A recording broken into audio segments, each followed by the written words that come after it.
So here's a video example where we're going to find the period of the motion for the Earth's moon, and we're going to link circular motion with universal gravity. So you got to have those two concepts covered. We're going to make one big assumption in this, and that's going to be that the path of the satellite is going to be a circle and not an ellipse. So it's going around. Our moon's going to be going around in a perfect circle.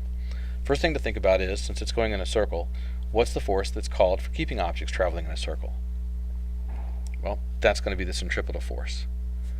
Now, when we're thinking about the centripetal force, we also need to think about what the centripetal force is equal to. So the centripetal force basically is equal to ma, F equals ma, from the Newton's second law.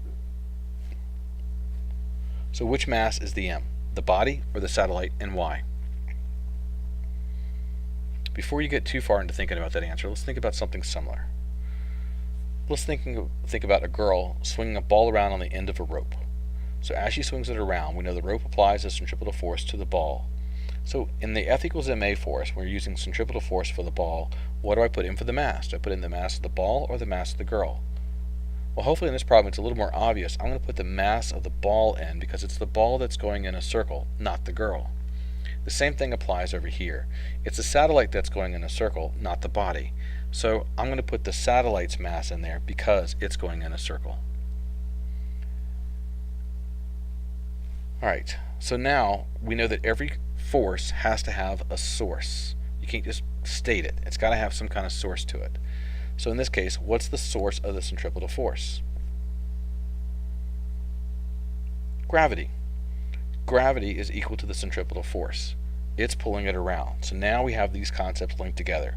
We know that gravity is pulling the satellite towards the body, and that's creating a centripetal force, which is turning the satellite in a circle. So now let's go back and apply this to our problem. What's the period of motion of the Earth's moon? Alright, so here's my strategy. I'm going to set the centripetal force equal to universal gravity. I'm going to get the givens from the solar system data table. That's going to be found in our workbook, and you will always have access to this data. For the centripetal acceleration formula, I'm going to use the one with r and t in it.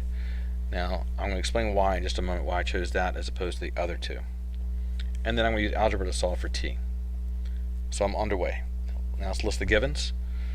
So from the table, I know the universal gravity, gmm over r the universal gravitational constant of 6.67 times 10 to the negative 11. R is the distance between the Earth and the Moon, so it's the radius of the orbit between the Earth and the Moon. And I have the mass of the Earth. I also have the mass of the Moon on here, but I know in advance that I'm not going to need that, and I'll show you why in a moment.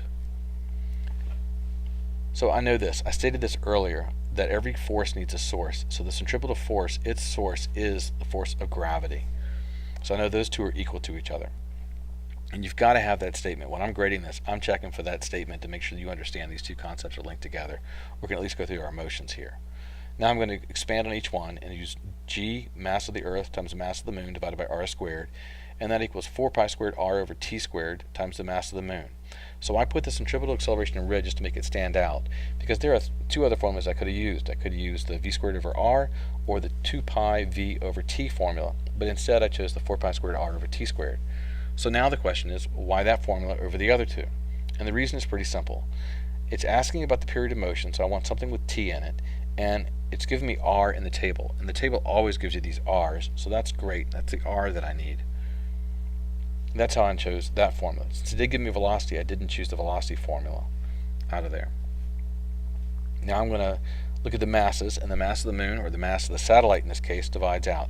And I knew that in ahead because I've done these problems before, and that's why I knew I didn't need the mass of the Moon in my list of givens. But I had it on the table if I wanted it. So the satellite's mass cancels out, and that's the Moon. Now I'll rearrange everything and solve it for t, or actually t squared. Plug in my numbers, and then isolate it for t. Make sure when you're using the calculator and plugging in the numbers, you don't type 3.85 caret 8, but you do 3.85 and use the double E key, and then use the 8.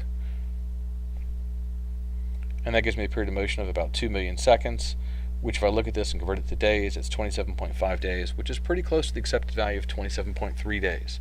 The reason why it's a little off could be sig figs or some of my measurements. I just wish I had a few more decimals in those measurements.